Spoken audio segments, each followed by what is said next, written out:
Алхамдулиллахи Раббил Аламин ва саллаллаху аля сайидина Мухаммад ва аля алихи ва асхаби аҷмаин. Имрӯз мо иншоаллоҳ дарси дуюма сар мекунем дар бораи матлаб фи сунанил вуду, суннатҳои таҳорат.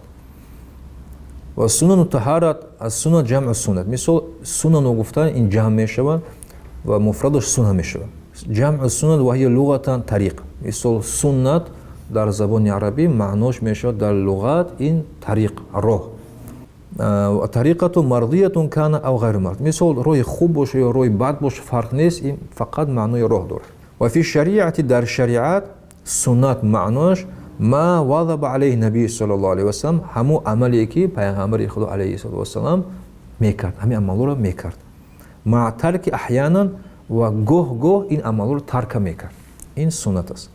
الطهارة المذكورة وتعقيبه الفرض بالسنن يفيد أنه لا واجب للوضوء. مثال همجدا أوردگان كي ولم في الطهارة السنن الطهارة لم ألف دورت لعهد أي الطهارة المذكورة هم الطهارة كي مدار برش قام مثلا وتعقيبه الفرض بالسنن. مثال سنة درباري سنة الطهارة بعد مثال كي خمون درباره فرض گفتیم، بعد فرض ما سنت سر کردیم.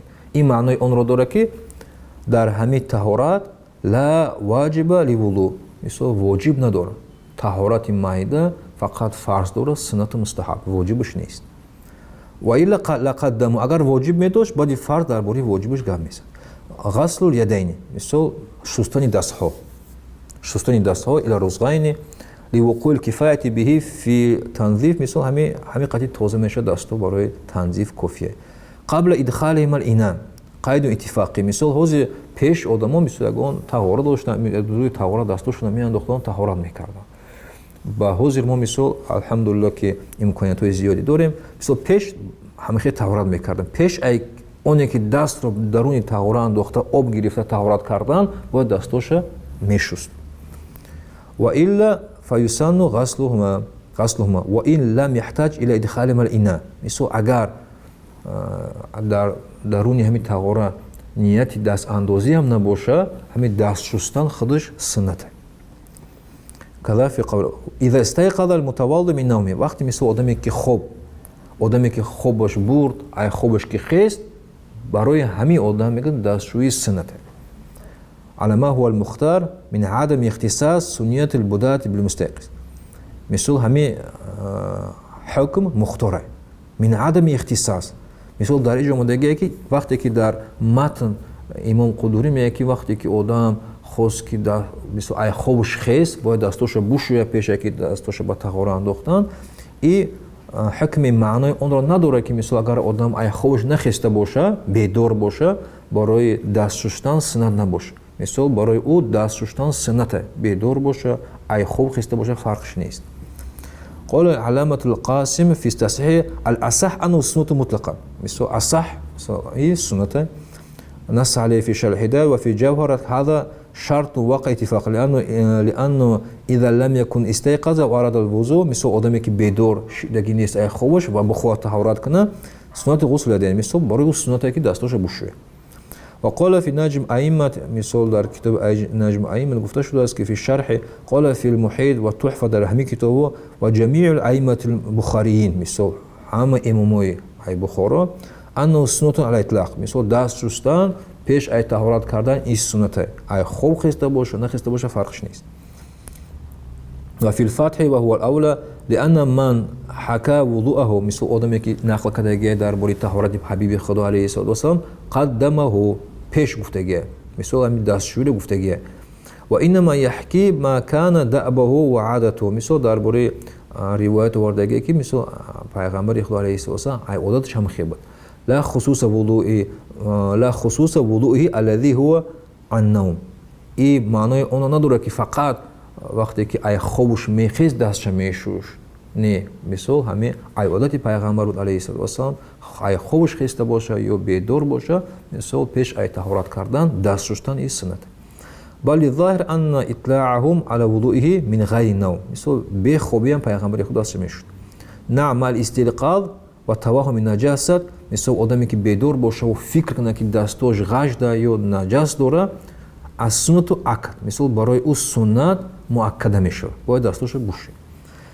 بعد دیم سنت یکم سنت ما گفتیم دست شستن دیم تسمیت الله تعالی فی ابتدای وضو مثال تسمیت کن نامی خدا را گرفتن و لفظها منقول عن السلف مثل از سلف عن لفظ همی کدام باید تسبیح بگوی عن نبی صلی الله علیه و سلم قیل عن نبی علیه الصلاة والسلام بسم الله العظیم والحمد لله على دین اسلام همی بسم الله العظیم والحمد لله على دین اسلام باید پیش بدی داشتن باید بگوی و قیل افضل بسم الله الرحمن الرحیم با قیل هست که میگه بهترش باید بسم الله الرحمن الرحیم بگه بعد تعوذ بعد اعوذ بالله من الشیطان الرجیم گفتن و فی المجتبى کتاب مجتبى ده یجمع بینهما هر دوش یک جای میکنه میگه و فی المحیط لو قال لا اله الا الله مثلا در کتاب محیط گفته شده است که اگر لا اله الا الله بگه الحمد لله اشهد ان لا اله الا الله یسیر مقیما للسنت همین آدم حساب میخوره که سنت بجا آورده و هو بناء على ان اللفظ يسمى اعم مما ذكرنا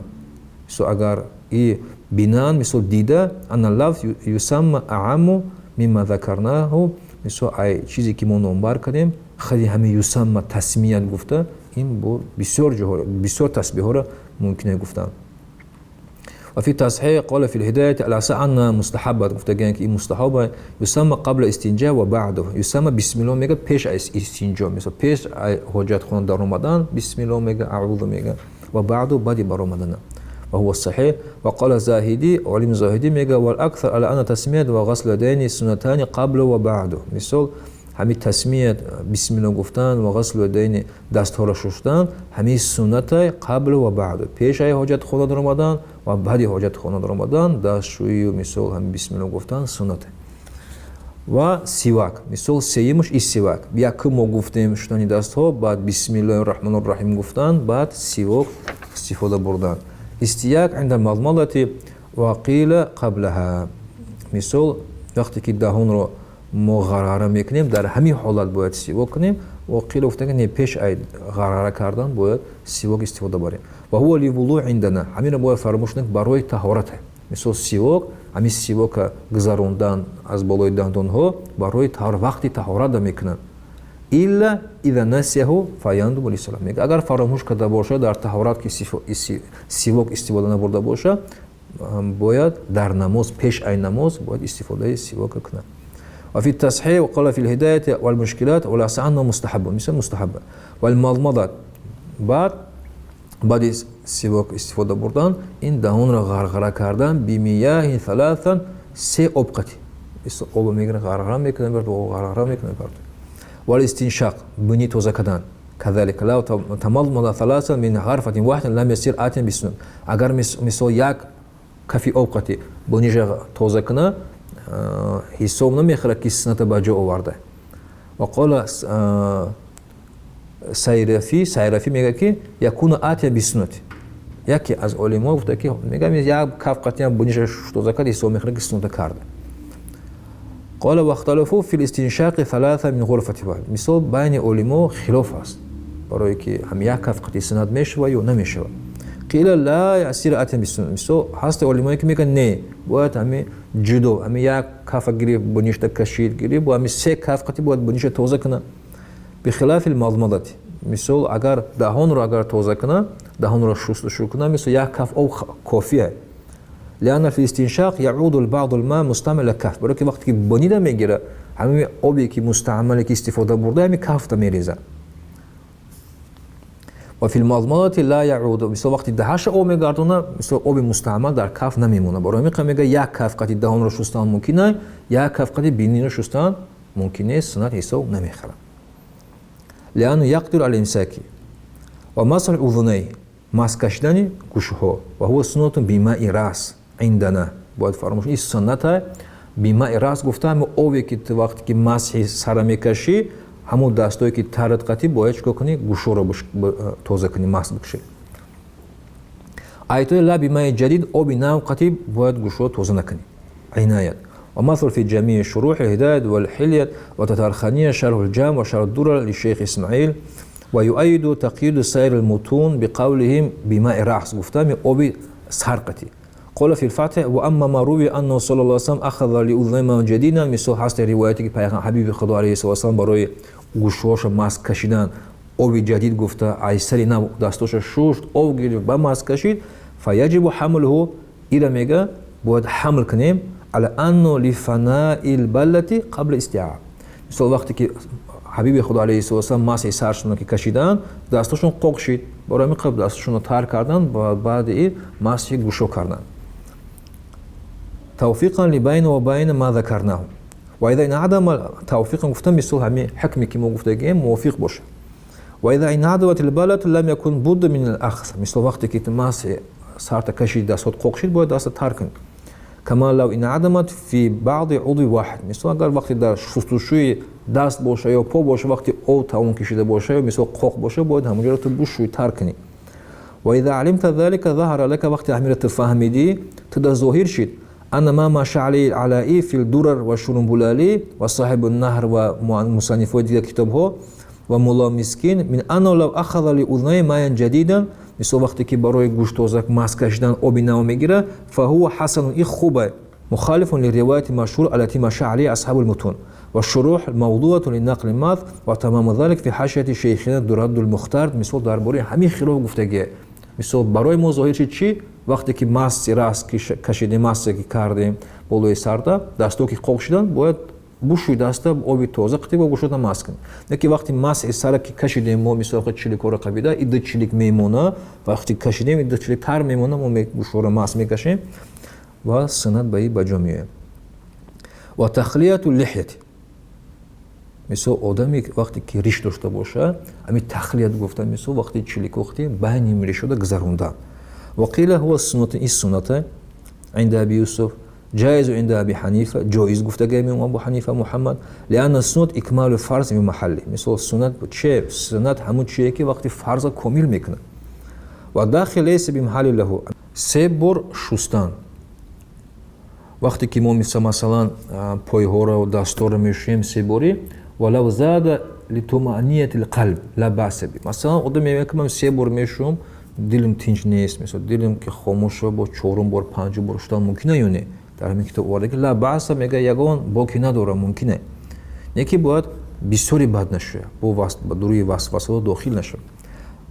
قُيدت بالمستوعب لأنه إذا لم يستوعب في كل مرة لا يتأتي بسنة التثليث. مثلا اگر دست شست، همین وقتی شستن دست ها مثلا شستن نباشه، دویم بار شستن حساب نمیخوره.